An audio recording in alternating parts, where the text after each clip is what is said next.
तत्र तं बुद्धिसंयोगं लभते पौर्वदेहिकं यतते च ततो भूयः संसिद्धौ कुरु नंदन। वहां वो पुरुष पहले शरीर में साधन किए हुए बुद्धि के संयोग को अर्थात पूर्व जन्म के साधन संस्कारों को अनायास ही प्राप्त हो जाता है और हे कुरुनंदन उसके प्रभाव से वो फिर संसिद्धौ भगवत प्राप्ति रूपी परम सिद्धि के निमित्त प्रयत्न करने लगता है। पूर्वाभ्यासेन तेनैव ह्रियते ह्यवशोऽपि सः जिज्ञासुरपि योगस्य शब्द ब्रह्माति वर्तते। श्रीमानों के घर विषयों के वश में रहने पर भी वो पूर्व जन्म के अभ्यास से भगवत पथ की ओर आकर्षित हो जाता है और योग में शिथिल प्रयत्न वाला वो जिज्ञासु भी वाणी के विषय को पार करके निर्वाण पद को पा जाता है।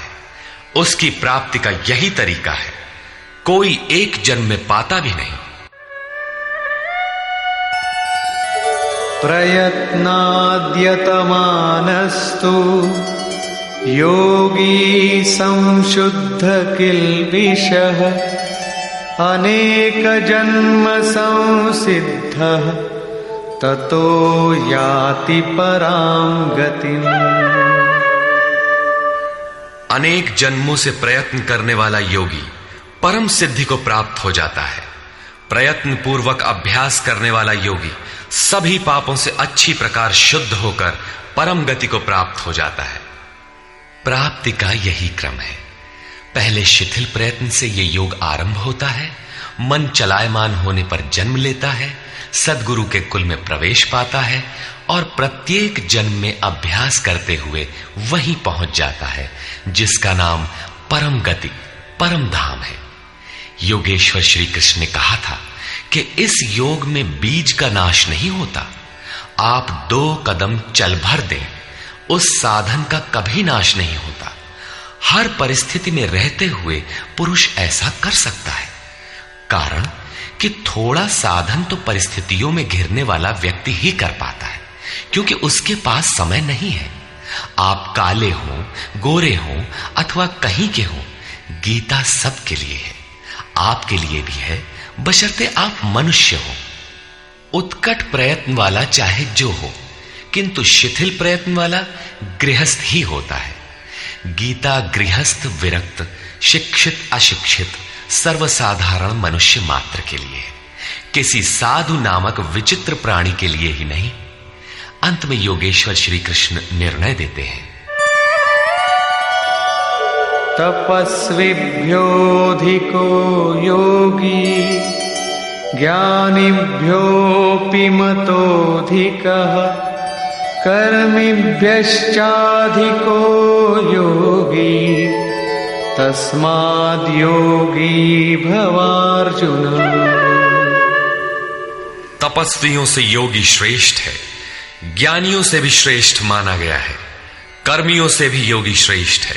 इसलिए अर्जुन तू योगी बन। तपस्वी अभी योग को ढालने में प्रयत्नशील है, कर्मी केवल कर्म जानकर करता भर है। ये गिर भी सकते हैं, क्योंकि न इन दोनों में समर्पण है और न अपना हानि लाभ देखने की क्षमता। किंतु ज्ञानी योग की परिस्थितियों को जानता है, अपनी शक्ति समझता है, उसकी जिम्मेदारी उसी पर है। और निष्काम कर्मयोगी तो इष्ट के ऊपर अपने को फेंक चुका है, वो इष्ट संभालेगा। परम कल्याण के पथ पर ये दोनों ठीक चलते हैं, किंतु जिसका भार वो इष्ट संभालता है वो इन सब में श्रेष्ठ है, क्योंकि प्रभु ने उसे ग्रहण कर लिया है। उसका हानि लाभ वो प्रभु देखता है, इसलिए योगी श्रेष्ठ है। इसलिए अर्जुन तू योगी बन, समर्पण के साथ योग का आचरण कर। योगी श्रेष्ठ है, किंतु उनसे भी वो योगी सर्वश्रेष्ठ है जो अंतरात्मा से लगता है। इसी पर कहते हैं। और का शेयर करो वीडियो और फॉलो करो, सब्सक्राइब करो सब्सक्राइब भी करवा देंगे, ये करवा दीजिए। करवा दो भैया, फॉलो कर लो आप लोग, सब्सक्राइब भी कर लो।